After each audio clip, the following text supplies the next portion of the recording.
Parfait. Bonjour à tous, c'est Empathic Leader. Bienvenue dans cette vidéo qui est un résumé de mon stream Twitch où je parle de ce que je programme de faire en 2025 et aussi quelles sont mes avancées sur l'entraînement de mon intelligence artificielle pour mon projet personnel de création de start-up. Avant tout, avant d'aller directement dans le sujet, de vous présenter les avancées que j'ai fait, ce que j'ai appris, ce qui pouvait être utile pour vous. Je vous présente aussi le partenaire de cette vidéo qui est GoLogin. GoLogin, si vous faites du SMM, Social Media Management, ou gérer plusieurs comptes pour une entreprise ou personnel, si vous avez plusieurs comptes TikTok, plusieurs comptes Facebook par exemple, vous avez probablement rencontré des problèmes de blocage ou de restriction, parce qu'elle n'aime pas les robots, surtout TikTok. Un peu moins Facebook, mais TikTok, c'est assez affreux. Les plateformes des réseaux sociaux deviennent de plus en plus strictes, ça c'est clair. Et chaque nouvelle tentative de créer ou de gérer plusieurs comptes peut entraîner des verrouillages. En gros, j'ai souvent vu ça sur mes comptes bloqués. TikTok, ouais, Facebook surtout parce que je mettais des mauvaises vidéos, mais TikTok m'a bloqué dans le sens où au final, ça mettait pas en avant mes vidéos. Donc, cela ne fait que seulement perdre du temps en gros, mais créer également un risque de perdre mes données, mes contacts et donc mon business. Passer constamment d'un compte à un autre, ça peut être embêtant. Donc, c'est pour ça que GoLogin a une stratégie bien cool, justement, de régler tout ce problème, ce qui réduit la productivité globale et empêche de se concentrer. En gros. Donc, avec GoLogin, c'est une plateforme unique et sécurisée pour gérer tous vos comptes en ligne. Un profil numérique unique pour chaque compte. Oubliez les interdictions, les stockages sécurisés dans le cloud bien protégé. Donc c'est comme un sorte de VPN, un proxy, donc on va dire plutôt. Donc contrôle de votre empreinte numérique. Donc vous pouvez dire dans quel pays vous êtes. Vous pouvez contrôler les informations que vous partagez. Et avec plus de 50 paramètres. Donc la allocation d'accès centralisé pour les équipes. En effet, en plus, si vous gérez des comptes par équipe, vous avez moyen de vous partager vos comptes de manière plus simple avec GoLogin. Donc, essayez gratuitement. Et alors, je vais vous montrer justement un petit... à quoi ça ressemble GoLogin, tout simplement. Le mieux, c'est de vous le présenter en gros. Voilà, je mets comme ça. Voilà à quoi ça ressemble. Vous voyez, vous pouvez ouvrir différentes fenêtres. Vous avez pour différents types de comptes. Et ça n'amène aucun problème, aucune erreur du côté des plateformes. On peut l'utiliser pour LinkedIn, pour Discord, pour Amazon, pour eBay. Donc avoir vos différents comptes ouverts sur différentes fenêtres sur vos mêmes PC. Ici, vous pourrez regarder quel compte vous mettez en action ou pas. Vous pouvez rajouter des notes. Vous pouvez les configurer. Donc c'est plutôt cool, moi je dis, comme moi, si vous aimez faire des automatisations, mettre du contenu sur vos différentes plateformes, sur vos différents comptes, et ben c'est vachement intéressant. C'est vachement intéressant. Donc je vous invite à cliquer sur le lien en description. Vous avez 40% de réduction en utilisant mon code de parrainage. Et je pense que ça résoudra tous vos problèmes si vous utilisez ce type d'application. On revient à la vidéo, maintenant que c'est terminé. Pour résumer mon stream, où en effet j'ai présenté rapidement tout ce que j'avais fait en 2024 sur mes 39 automatisations qui utilisent justement les différentes plateformes, les modules de Make pour les différentes plateformes qui sont YouTube, Instagram, Twitter, Facebook et autres par exemple. J'avais présenté en gros quelles seront les nouveautés sur la chaîne pour 2025. Donc créer du contenu éducatif sur l'aspect professionnel, sur mon retour d'expérience car j'ai eu un parcours professionnel très spécifique en partant de vraiment technicien à business manager, à parler avec la direction, les CIO et autres, donc être vice-président par exemple, et donc présenter tous les 3 mois un petit PDF sur mon site internet qui représentera les 5 informations clés sur un thème spécifique, sur un parcours professionnel par exemple. Je vous en dirai plus. Donc il y avait ceci, il y avait aussi l'idée de mettre en place un nouvel outil pour gérer son réseau professionnel, son réseau d'amis, qui peut être aussi du pro, au lieu d'avoir un outil qui va gérer vos clients, là ce serait un outil qui va gérer votre réseau et qui va vous montrer des opportunités business. Vous connaissez telle personne et une autre personne. Ces personnes ne vous sont d'aucune utilité et vous êtes d'aucune utilité pour eux d'un point de vue professionnel.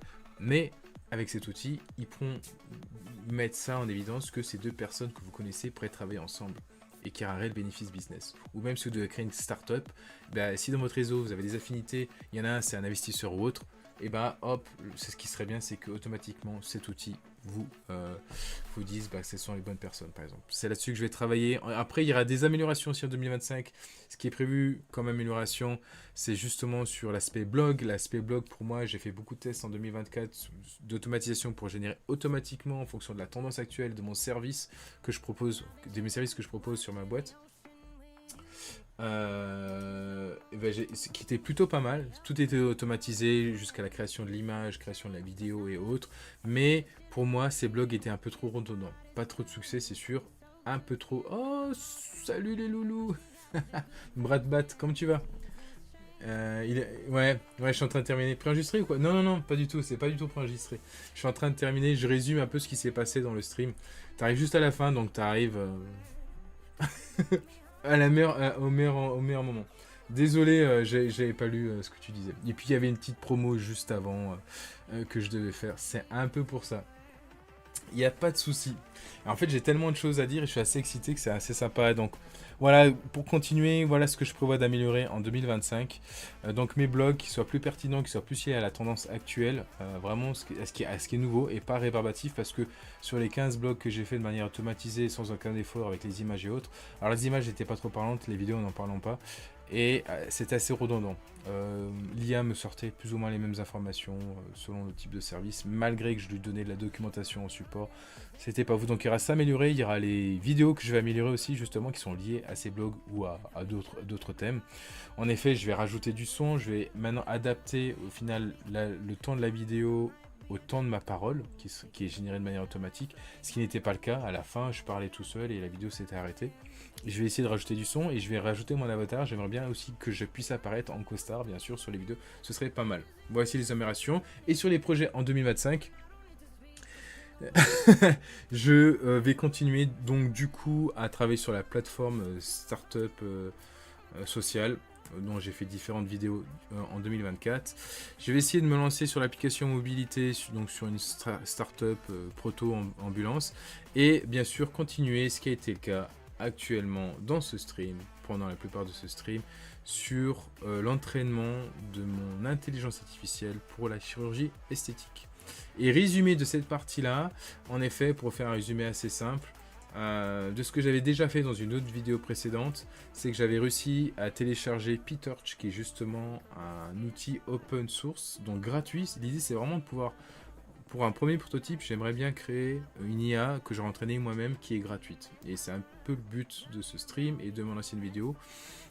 Où en effet j'avais déjà téléchargé PyTorch, qui est justement l'environnement dans lequel on va pouvoir entraîner son IA, on va pouvoir créer des IA au final. J'avais installé du coup Pix2Pix HD, qui est une IA qui va permettre de générer des images, qui va pouvoir s'entraîner sur les images et recréer des images, parce que là dans la chirurgie esthétique on va parler d'images. Et donc pour ceci j'avais dû passer par GitHub pour pouvoir installer Pix2Pix HD. Ça, vous pouvez le voir dans ma vidéo, il y a la description de mon stream en vidéo sur YouTube qui montre toutes les étapes, et aussi voir mon ancienne vidéo qui explique toutes les étapes, comment installer ces différents éléments sur son PC. Le but, bien sûr, tout ça, c'est qu'une fois que ça aura bien marché, je le mettrai sur un cloud, et ce sera l'occasion d'avoir une autre vidéo également. Voilà à quoi ça ressemble GitHub, hein. C'est pas compliqué. GitHub, ça ressemble à ça, un Git CMD, voilà, c'est une invite de commande et vous pouvez tout faire à travers du code ainsi. Donc c'était plutôt pas mal, mais moi j'avais une structure différente. Ok, Pix2Pix, je pouvais l'entraîner sur des images et il a donné un résultat par rapport au groupe d'images que j'avais donné entre le avant et le après. Mais sans informations complémentaires sur savoir exactement c'est quoi, quelle opération a eu cette personne, ce patient, et pourquoi il est devenu comme ça, entre le avant et le après, il y avait besoin de métadonnées. Et ça a été l'occasion aussi de d'autres vidéos que j'ai fait sur ma chaîne YouTube et un stream, où en effet j'avais généré de manière automatique à partir d'images des bases de données, donc qui représentaient les métadatas, le sexe de la personne, ce genre de choses, quel type de opération a été faite, sous quelle langue est pris l'image, ce genre de choses. Donc j'avais généré tout ça, c'est ce qu'on retrouve, il est où? C'est ce qu'on retrouve ici. Vous voyez, ici où il y a toutes mes métadatas. Pour chaque image, j'ai une information sur l'angle de l'image, sur l'expression faciale de la personne, la qualité de l'image, et aussi sur les informations sur les patients. Donc ça, c'était fait de manière automatique, basé sur des images qui sont sur mon Google Drive. C'est ce que je dis ici au final. Toutes mes images sont sur mon Google Drive. J'ai mes métadonnées qui ont été construites de manière automatique avec Make et ChatGPT au final, hein, via des scénarios sur ChatGPT. Ça, je l'ai montré dans une autre vidéo. Et en fait, donc, toutes ces métadonnées sont liées directement aux images via l'URL. Et là, la grosse question, c'était de se poser, ok, j'ai pas fait grand chose, mais il y a eu beaucoup de compréhension au final dans ce stream-là. C'est que Pix2Pix ne suffit pas.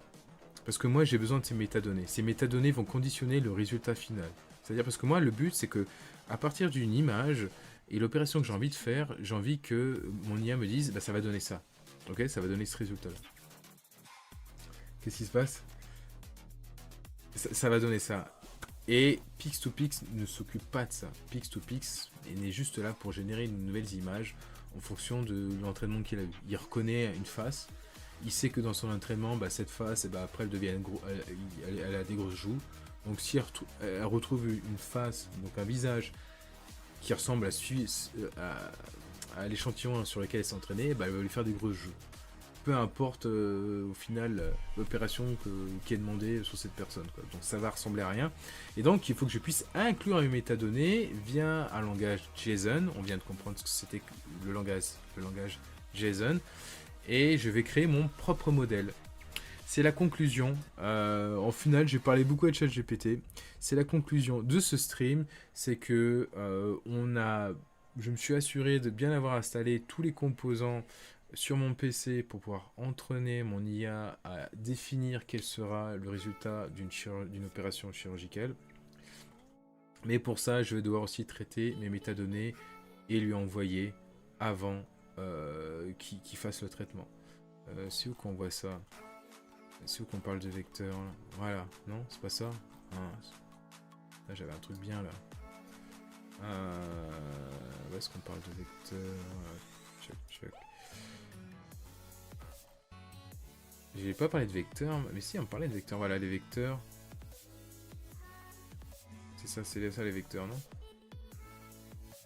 Ici, les vecteurs, non? Voilà les vecteurs. Voilà une image concrète. Ça, c'est du JSON. C'est un vecteur JSON. Et ça, c'est le code JSON. En gros, pour vous faire ça, moi, j'avais jamais compris. J'ai quelqu'un qui travaille là-dedans. J'avais jamais compris c'était quoi les vecteurs JSON. Et en effet, c'est une façon hyper rapide de traiter des données. Et c'est l'avenir. Vu que l'IA traite beaucoup de données, il faut pouvoir avoir des données accessibles rapidement. En fait, chaque ligne est un attribut. Et en gros, ici, entre chaque virgule, on représente cet attribut via un chiffre. En gros, 40 ans, c'est 0,4. C'est pour ça qu'on met 0,4. 1, ça veut dire femme. Sexe, femme. Et ainsi de suite. Et donc ça, on va le balancer, une chaîne de texte, on va la balancer avec l'image à notre IA qui va pouvoir assimiler l'information assez rapidement et s'entraîner correctement. Voilà. C'est tout ce que j'ai à montrer dans ce résumé pour ce stream, mais ça tient une belle avancée. T'as tout saisi? Et bah c'est magnifique parce que j'ai essayé d'aller vite pour pas que ce soit trop long. Mais c'est cool. Mes vidéos sont très longues, mes résumés sont courts et n'expliquent pas tout. Mais je suis content de l'avancée qui a été faite et d'avoir pu expliquer cela et vous le présenter. Ainsi que le cheminement. C'est pas simple, toute la réflexion qu'il y a derrière. J'espère que ça vous a plu et qu'on se retrouve bientôt. On se retrouve demain pour faire du F1 Manager. Ça fait très longtemps. Ouais, c'est assez loin. Mais en fait, moi j'ai l'impression que je zappe plein de trucs. J'ai l'impression de zapper plein de trucs.